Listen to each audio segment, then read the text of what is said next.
ये हमारा 8वां चैप्टर है। आज हम बात करेंगे भारत की जलवायु, वनस्पति तथा वन्य प्राणियों के बारे में। तो एक कॉन्सेप्ट हम लोग देख लेते हैं, जलवायु यानी क्लाइमेट। ठीक है, तो इसको कहते हैं क्लाइमेट। ठीक, और फिर यहाँ है मौसम। मौसम यानी वेदर। तो वेदर जो होता है ये दिन प्रतिदिन, मौसम रोज दिन प्रतिदिन देखा जाता है।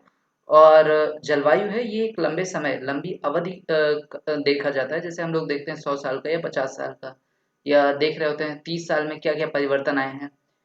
जैसे एक समय था कि बहुत ज़्यादा गर्मी, इतनी ज़्यादा गर्मी नहीं पड़ती थी। हम देखते हैं जैसे जैसे साल बढ़ते जा रहे हैं, आने वाले टाइम में अभी 2000 से लेकर के हर साल जो है वो साल अभी तक का सबसे गर्म साल माना जाता है।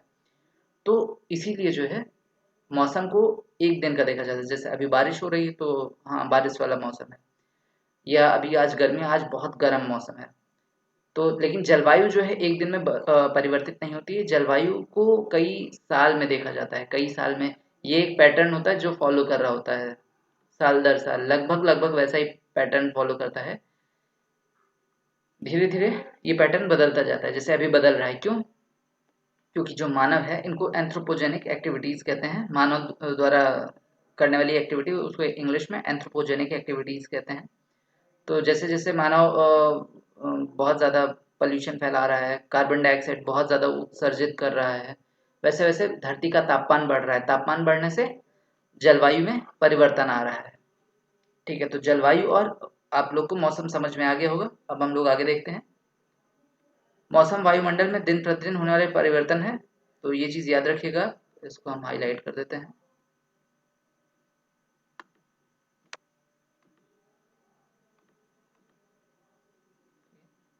मौसम दिन प्रतिदिन होने वाला परिवर्तन है।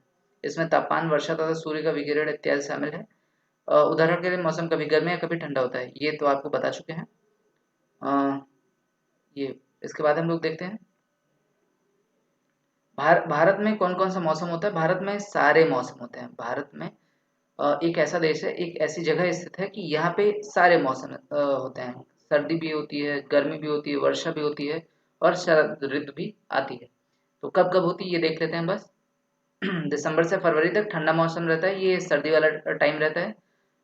और ये वही समय है जब उत्तरी गोलार्ध में पूरा जो है सूर्य जो है दक्षिणी गोलार्ध की तरफ अ, होता है। तो उत्तरी गोलार्ध में इस वक्त ठंडी होती है। तो दिसंबर से फरवरी तक का मौसम है ये। फिर मार्च से मई तक का मौसम गर्मी का है। अभी भी चल रहा है ये जून से, सॉरी, अभी जून से सितंबर चल रहा है। तो अगस्त चल रहा है, जून, और पीटी का एग्ज़ाम भी आने वाला है आप लोग का, तो उसे आप देखते रहिएगा। जून से सितंबर तक दक्षिण पश्चिम मानसून का मौसम होता है। ये यहाँ से, ये भारत, तो यहाँ से आता है ये। ठीक है, ये ही है मानसून। फिर अक्टूबर और नवंबर में मानसून के लौटने का समय होता है, और ये इसको रिट्रीटिंग मानसून कहते हैं इंग्लिश में। और ये वो समय होता है जब यहाँ पे इस क्षेत्र में बारिश होती है। इस समय इस क्षेत्र में बारिश होती है, मतलब कि उत्तरी मैदानों में बारिश होती है। और इस समय यहाँ पे दक्षिण में तमिलनाडु और इन सब जगहों पे बहुत ज़्यादा बारिश होती है। ये रिट्रीटिंग मानसून में आता है। ये क्वेश्चन भी पूछा जा चुका है, तो ये चीज़ आप याद रखिएगा। फिर शीत ऋतु आती है, और ठंडे मौसम में सूर्य की किरणें सीधे नहीं पड़ने के कारण, जिसके परिणाम स्वरूप उत्तर भारत में का तापमान कम हो जाता है। मैंने पहले ही बताया है, पिछली क्लास में बताया था। ये हिमालय जो है ये यहाँ से ठंडी, यहाँ साइबेरिया है, और यहाँ से ठंडी हवाएं आती हैं। पोलर रीजन है हमारा। तो यहाँ से जो ठंडी हवाएं आती हैं इसको हिमालय रोक लेता है। नहीं तो ये जितनी आप ठंडी देखते हैं, ये इस समय यहाँ पे पूरा जम गया होगा, जम जाएगा अगर ये हिमालय ना होता तो ये हमें बचा के रखता है। और इसी समय जो है विंटर शावर आता है, जो मेडिटेरेनियन सी से होके आ रहा होता है। और ये गेहूं वगैरह की फसल के लिए बहुत ही ज़्यादा बढ़िया माना जाता है। तो इसको विंटर शावर बोलते हैं इंग्लिश में। गर्मी में लू चलती है, जब बहुत ज़्यादा गर्म हवा होती है और एकदम शुष्क होती है, क्योंकि वहाँ उस समय पानी की बहुत ज़्यादा कमी हो जाती है, और हवा एकदम शुष्क हो जाती है। आर्द्रता जो है वो ख़त्म हो जाती है हवा में। और इस समय इसी के बाद जो है फिर बारिश का मौसम आता है। पश्चिम मानसून जो अभी जो समय चल रहा है वो इसी का है, दक्षिण पश्चिम मानसून का समय, यानी वर्षा का मौसम। यह मानसून के आने तथा आगे बढ़ने का मौसम है। इस समय पवन बंगाल की खाड़ी तथा अरब सागर से स्थल की ओर बहती है, वे अपने साथ नमी भी लाती हैं। ये पवन पहाड़ों से टकराती है तब वर्षा होती है। और इसके अलावा पेड़ बहुत महत्वपूर्ण कारक होते हैं बारिश कराने के लिए। तो जितने ज़्यादा पेड़ रहेंगे, पहले ज़्यादा पेड़ होते थे तो ज़्यादा बारिश होती है। जैसे-जैसे हम लोग डिफ़ॉरेस्टेशन करते जाते हैं, वनों को काटते जाते हैं, वैसे-वैसे बारिश भी कम होती जाती है। और ये बहुत ही बुरी सिचुएशन है और हमें जो है ज़्यादा से ज़्यादा पेड़ लगाने चाहिए, ताकि उतनी ही ज़्यादा बारिश भी अच्छी हो। सिर्फ़ बारिश होना ही नहीं, क्योंकि भारत में तो बहुत ज़्यादा पानी होता है, नदियों में पानी है, बारिश भी अच्छी खासी होती है, इतनी कि हमारे लिए पर्याप्त मात्रा में पानी हो जाए। हम अच्छे से उसको अगर इस्तेमाल करें तो। अ, जो रेन वाटर हार्वेस्टिंग है, हम उसे करते नहीं। पहले ताल होते थे, तालाब होते थे बड़े-बड़े, लेकिन अब लोग उन पे भी कब्ज़ा करते जा रहे हैं, क्योंकि जो एजुकेशन की कमी है यहाँ पे, सिर्फ़ एजुकेशन ही नहीं। देखिए शिक्षा का एकमात्र का ये कारण ये नहीं होता, शिक्षा हमें इसलिए सिर्फ़ नहीं दी जाती कि हम अ, अच्छी सी नौकरी कर लें और पैसे कमाएँ। शिक्षा इसलिए भी होती है कि हम अपने मोरल्स को जो है, अपने आइडियल्स को इसको इम्प्रूव करें। हम एक अच्छे नागरिक बनें। हमें कुछ मिला है विरासत के तौर पे हमारे पूर्वजों से। ये सिर्फ़ हमारे लिए नहीं है, हमारे आने वाले वंशजों के लिए भी ये होना चाहिए। तो ये चीज़ हमें ध्यान रखनी चाहिए। तो हम क्या सीखते हैं, ये बड़ी चीज़ है। सिर्फ़ पैसे कमाने, पैसा सिर्फ़ एक माध्यम है, इतना याद रखिएगा। फिर है मानसून के लौटने का समय, मौसम है शरद ऋतु। इस समय पवन स्थल भागों से लौटकर बंगाली खाड़ी की ओर बहती है। यह मानसून के लौटने का मौसम होता है। भारत के दक्षिणी भागों, विशेषकर तमिलनाडु तथा आंध्र प्रदेश में इस मौसम में वर्षा होती है। तो ये चीज़ याद रखिएगा, इसको रिट्रीटिंग मानसून कहते हैं। वापस आते वक्त ये जलवायु यानी क्लाइमेट, काफ़ी टाइम तक जब देखा जाता है, काफ़ी समय तक हम एक लंबी अवधि तक जब देखते हैं मौसम की औसत दशा क्या है, तो उसी को जलवायु कहा जाता है। तो भारत की जलवायु मोटे तौर पर मानसूनी जलवायु कहा जाता है। मानसून शब्द अरबी भाषा मौसम से लिया गया है, जिसका कारण होता है मौसम, अर्थ होता है मौसम। देखिए भारत जो है उष्ण कटिबंधीय में होने के कारण अधिकतर वर्षा मानसूनी पवन से होती है। ये भारत, यहाँ है हमारा इक्वेटर और ये है कर्क रेखा, ये गुजरात है और फिर यहाँ से होकर कर्क रेखा निकलती है। तो ये वाला भाग है, यहाँ पे अच्छी खासी बारिश होती है। ठीक है, तो ये है उष्ण कटिबंध। फिर भारत में ये वाले जगह होता है उष्ण कटिबंध, और इसी तरह इसके नीचे भी उतनी जगह होती है। ये हो गया मकर रेखा। ठीक है, तो ये है पूरा उष्ण कटिबंध। आप पुरानी वीडियोस देखेंगे तो वहाँ पे इसे अच्छे से मैंने समझाया है। फिर भारत में कृषि वर्षा पर निर्भर करती है, और यही बहुत बड़ा कारण है कि किसान अ, हमारे यहाँ निर्धन है, क्योंकि वो अभी भी साइंटिफिक मेथड्स, जो वैज्ञानिक तकनीक है, उसका इस्तेमाल नहीं करते हैं और बहुत ज़्यादा मेहनत करते हैं। यहाँ इंटेंसिव फार्मिंग होती है। तो इससे क्या होता है कि यहाँ पे डिसगाइज्ड लेबर भी होता है, डिसगाइज्ड अनएम्प्लॉयमेंट भी होती है। बहुत सारे लोग काम कर रहे होते हैं, बहुत जैसे एक ये एक खेत है मान लीजिए, अ,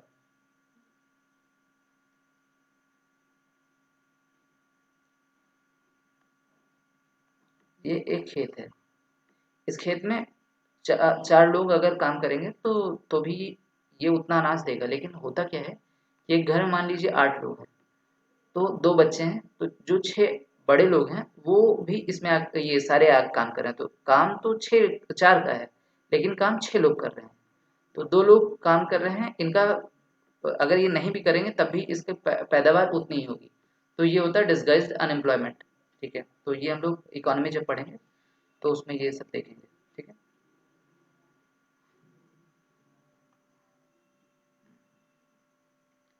ठीक है, तो किसी स्थान की जलवायु उसकी स्थित ऊंचाई और समुद्र से दूरी तथा उच्चावच पर निर्भर करती है। इसलिए हमें भारत की जलवायु में क्षेत्रीय विभिन्नता का अनुभव होता है। देखिए राजस्थान में मरुस्थल है, फिर जो है जैसलमेर बीकानेर बहुत गर्म स्थान है, जबकि जम्मू कश्मीर में द्रास एवं कारगिल में बर्फीली ठंड पड़ती है।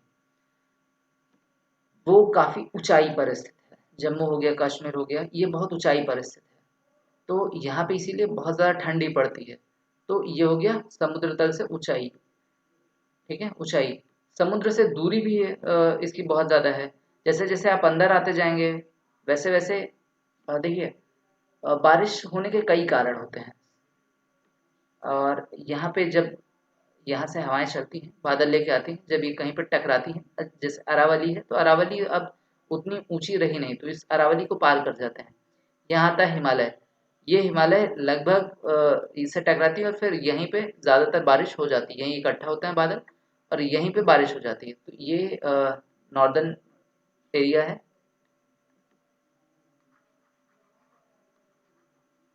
ठीक है, तो यहाँ पे सारी बारिश हो जाती है। तो इसका ये बहुत ज़्यादा फ़ायदा मिलता है। गेहूँ हो गया, इसके अलावा ये बारिश के मौसम में तो हम लोग धान की खेती करते हैं, तो इसका बहुत ज़्यादा लाभ मिलता है। जब ये हो गया तटीय क्षेत्र, जैसे मुंबई तथा कोलकाता की जलवायु मध्यम है। जो समुद्र के पास क्षेत्र होते हैं यहाँ पे ये लैंड ब्रीज, ये सी ब्रीज चलता है और दिन में सी ब्रीज चलता है और रात में लैंड ब्रीज चलती है। क्योंकि पानी जो होता है वो धीरे धीरे गर्म होता है, तो ये ठंडा रहता है, लेकिन धरती जल्दी गर्म हो जाती है, तो ये गर्म हो जाता है। यहाँ पे क्या होता है, ये ठंडा रहता है, तो इसके ऊपर जो हवाएं होती हैं वो ठंडी होती हैं। यहाँ जो हवाएं होती हैं गर्म होती है, तो गर्म हवा जो है वो ऊपर उठ जाती है, तो उसकी जगह ये ठंडी हवाएं ले लेती है। और ऐसा होता है, इसी का जस्ट उल्टा होता है रात में। तो जितनी धीरे धीरे गर्म होती है उतनी ही धीरे ये ठंडी भी होती है। तो लेकिन ये जो मैदानी ये किनारे समुद्र तट के किनारे वाला इलाका है, ये जल्दी ठंडा हो जाता है। तो अब क्या है कि यहाँ से हवाएं यहाँ चलती हैं और फिर जो है ये यही भी प्रक्रिया बार बार दोहराई जाती है। इसीलिए यहाँ पर ना बहुत ज़्यादा गर्मी पड़ती है और ना ही बहुत ज़्यादा ठंडी पड़ती है। समुद्र तट पर होने के कारण ये स्थान बहुत ही अधिक आर्द्र होते हैं, क्योंकि सीधे सीधे यहाँ पे जो प्रेसिपिटेशन होगा, यहाँ से जो पानी वाष्पीकरण होता है वो हवाओं के साथ यहाँ पे आता जाता है। देखिए, विश्व का सबसे अधिक वर्षा मेघालय के मौसिनराम में है होती है, जबकि किसी किसी वर्ष राजस्थान के जैसलमेर किसी किसी वर्ष राजस्थान के जैसलमेर में वर्षा होती ही नहीं है। वो बताया मैंने, क्योंकि यहाँ से जो भी बादल आते हैं वो सीधे सीधे निकल जाते हैं, अरावली उसको रोक नहीं पाती है, तो वहाँ पे बारिश नहीं होती और वहाँ पे वैसे भी रेगिस्तान है, तो रुकने का वैसे भी कोई कारण नहीं बनता है। अब प्राकृतिक वनस्पतियाँ देख लेते हैं। भारत में बहुत तरह की वनस्पतियाँ मिलती हैं। बहुत विविधता वाला देश है भारत। हर एक मामले में विविधता है भारत में। चाहे वो जैव विविधता कह लीजिए, चाहे वनस्पति विविधता कह लीजिए, चाहे सांस्कृतिक विविधता कह लीजिए। तो इस विविधता में भी हम सब एक होके रहते हैं। यही हमारी सबसे बड़ी शक्ति है। हम ठीक है, तो देखिए जैसे जैसे यहाँ पे आप देखें नीम, आम, ये बड़े वृक्ष हैं। पत्तियों की मात्रा बहुत कम होती है, जैसे नारियल, फिर घास, झाड़ियाँ, पौधे अ, बिना मनुष्य की सहायता से उपजते हैं, उन्हें प्राकृतिक वनस्पति कहा जाता है। ये जैसे आप लोग घर में उगाते होंगे, घर में जो पेड़ लगाते हैं, पौधों में लगाते हैं, वो आप लोग उगाते हैं, लेकिन जब आप एक जगह है उसको खाली छोड़ दीजिए, तो यहाँ पे जो भी वनस्पति उगेगी वो प्राकृतिक वनस्पति होगी, वो जो अपने आप उगती जाती है। क्या आप कभी कभी यह नहीं सोचते कि ये दूसरे से किस प्रकार विभिन्न है? इसके लिए आप डार्विन की थियरी देख लीजिए। अलग अलग जलवायु में अलग अलग प्रकार की वनस्पतियां पाई जाती हैं। जलवायु, मिट्टी और धीरे धीरे क्या होता है कि चीज़ें उसी तरीके से अडेप्ट करती हैं। डार्विन की एक थियरी है।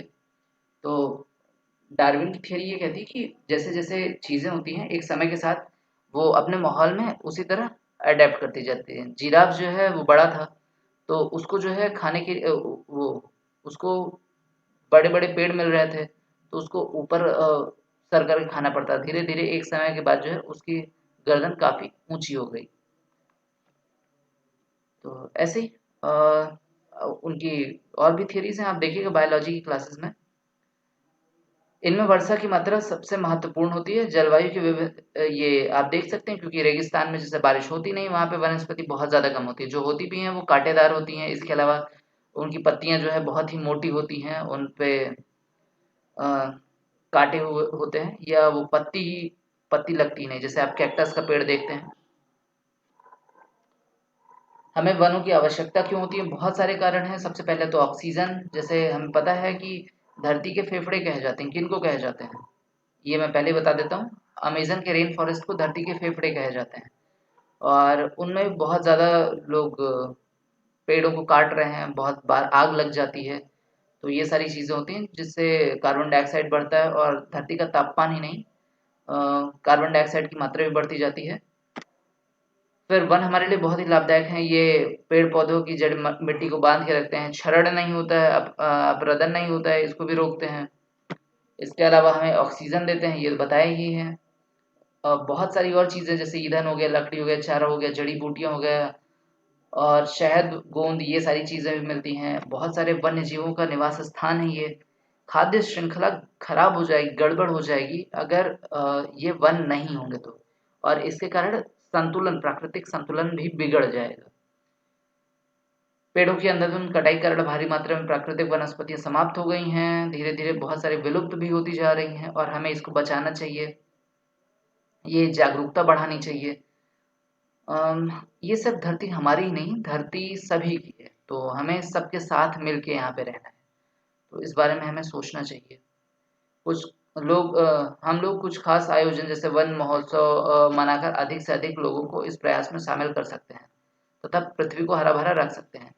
सिर्फ ऐसे प्रकार के महोत्सव ही नहीं, हमें जागरूकता फैलानी होगी। हमें देखिए, जब तक घर से प्रयास नहीं होंगे, बच्चों को सिखाया नहीं जाएगा कि पेड़ों को बचाइए। आप क्या करिए कि जब जन्मदिन आता है आपके बच्चों का, या जो भी बच्चे होते हैं उनका जन्मदिन होता है, तो आप एक पेड़ लगाइए।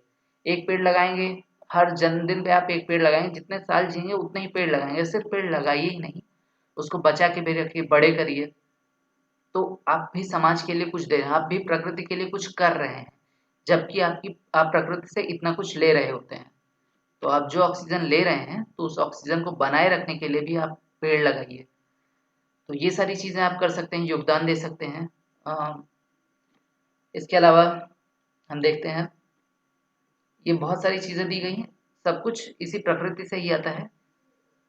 एक बेसिक चीज़ें हैं, रॉ मटेरियल्स हैं, ये सब इस प्रकृति से ही आता है। हमें प्रकृति को बचा कर रखना चाहिए। फिर है वन्य प्राणी। बहुत सारे वन्य जीव हो गए, जैसे शेर हो गए, स्तनधारी हो गए, पक्षी हो गए, उभयचर हो गए, कीट हो गए, जैसे मधुमक्खी। मधुमक्खी एक ऐसा कीट है जो कि धरती पे डायनासोर के समय या उससे भी पहले से, और ये बहुत ही ज़्यादा ज़रूरी है। अगर मधुमक्खियाँ खत्म हो जाएँगी तो पॉलिनेशन जो होता है पेड़ों में, वो लगभग-लगभग समाप्त हो जाएगा या रुक जाएगा, और ये जो है प्राकृतिक संतुलन को पूरी तरीके से बिगाड़ के रख देगा। तो कीट का भी इतना ज़्यादा महत्वपूर्ण योगदान होता है हमारे पर्यावरण में, हमारे चारों तरफ। ऐसा कोई भी जीव नहीं है जो ऐसे फालतू में है। इस पूरी प्रकृति में जितने भी जीव हैं, सब एक ख़ास रोल प्ले कर रहे हैं। तो ऐसा आप मत समझिए कि हम इंसान हैं, हमारे पास सोचने की शक्ति है, तो हम कोई बहुत ही श्रेष्ठ जीव हैं। आप भी एक कड़ी हैं, इस अगर ये कड़ी मानते हैं, तो आप भी इस कड़ी का एक हिस्सा हैं। आप खुद ये कड़ी नहीं हैं। तो हमें अपने आस-पास की चीज़ों को बचा के रखना चाहिए। वन्य जीवों को बचाना चाहिए, इसके अलावा वनों को बचाना चाहिए। बाघ हमारा राष्ट्रीय पशु है। अ, इस पे एक रिपोर्ट आई थी, वो रिपोर्ट एक दिन मैं कवर करूँगा अलग से। तो सबसे बड़ा जो श्रीशैलम बाघ जहाँ पे संरक्षण होता है, तो सबसे बड़ा अभयारण्य है श्रीशैलम। ठीक है? वो कहाँ पे है, ये आप बताएँगे। इसके अलावा हाथी हो गए, एक सींग वाले गैंडे हो गए, जो कि असम के जंगलों में घूमते मिलते हैं। यहाँ पे बहुत ज़्यादा बाढ़ आती है अक्सर ब्रह्मपुत्र नदी में, और इसके कारण कई सारे गैंडे मारे जाते हैं, क्योंकि इनके वैसे भी देखने ये आँख की रोशनी कम होती है। काज़ीरंगा हो गया, मानस हो गया, तो इन जगहों पे ये पाए जाते हैं, ये इनका प्राकृतिक निवास स्थान है। इसके अलावा तो ये इनकी भी संख्या काफ़ी कम होती जा रही है। इसके अलावा इनकी सींग के लिए लोग इनका शिकार करते हैं।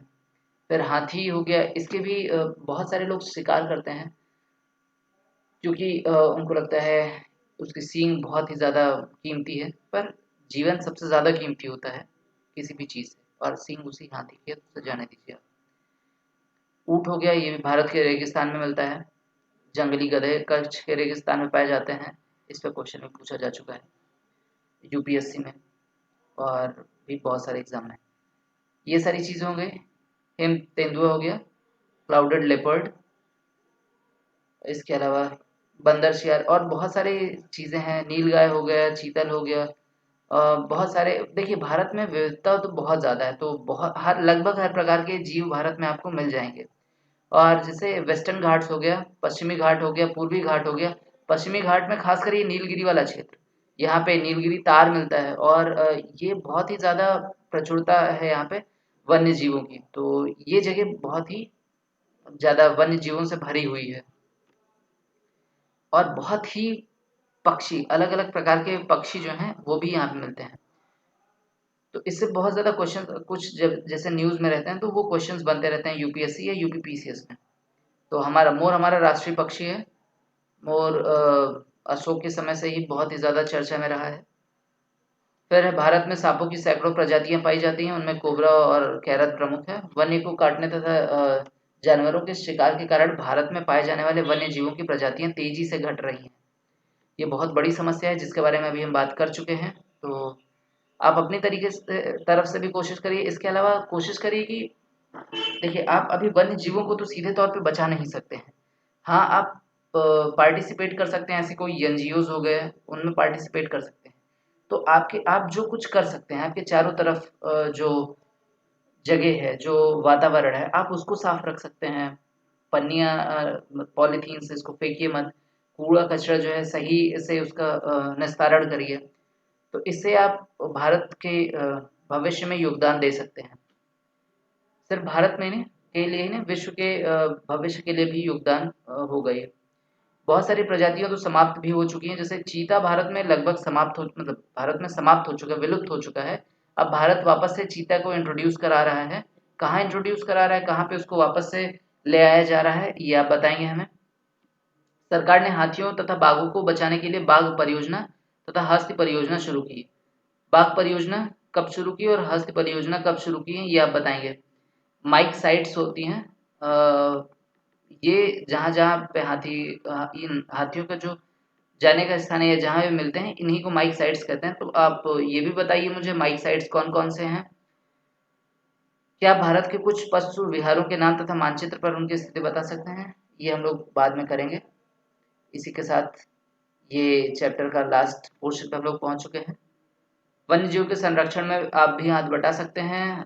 आप जानवरों के शरीर के विभिन्न अंगों तथा हड्डी, सींग तथा पंखों से बने पदार्थों को खरीदने से इनकार कर सकते हैं। प्रत्येक वर्ष हम लोग अक्टूबर के पहले सप्ताह में वन्य जीव सप्ताह के रूप में मनाते हैं। याद रखिएगा, ये क्वेश्चन इम्पोर्टेंट है, ताकि वन्य जीवों के निवास को संरक्षित रखने के लिए जागरूकता लाई जा सके। और इसी महीने पीसीएस भी है अक्टूबर में, तो वन्य जीव सप्ताह अक्टूबर में है, अक्टूबर में पीसीएस भी है। फिर हो गया ये, इसी के साथ ये खत्म हो गया। प्रवासी पक्षी वो होते हैं जो बाहर से आते हैं, जैसे साइबेरिया हो गया, या ये क्या होता है, घूमते रहते हैं, ये बाहर से आते हैं। साइबेरियन पक्षी अक्सर मिल जाते हैं, फ्लेमिंगो हो गया, ये सब बहुत। जैसे आप गंगा में देखिए, संगम के क्षेत्र में आपको बहुत सारे प्रवासी पक्षी मिल जाएंगे ठंडी के क्षेत्र में, क्योंकि इस समय यहाँ बहुत ज़्यादा ठंडी होती है। तो ये जैसे जैसे गर्मी होती है, तो ये यहाँ से वापस चले जाते हैं इन प्रदेशों में। ये पिछले साल एक कन्वेंशन हुआ था जो कि भारत में आयोजित किया गया था। ये प्रवासी पक्षियों के ही ऊपर था। वो मैंने आपसे जीआईबी के बारे में पूछा था, ठीक है? तो ये उसी से रिलेटेड है, आप देखिएगा और बताइएगा। फिर ठीक है, इसी के साथ ये चैप्टर भी खत्म होता हुआ, और इसी के साथ ये पूरा हमारा खत्म हो गया। अब हम लोग नेक्स्ट चैप्टर खत्म करेंगे, देखते हैं।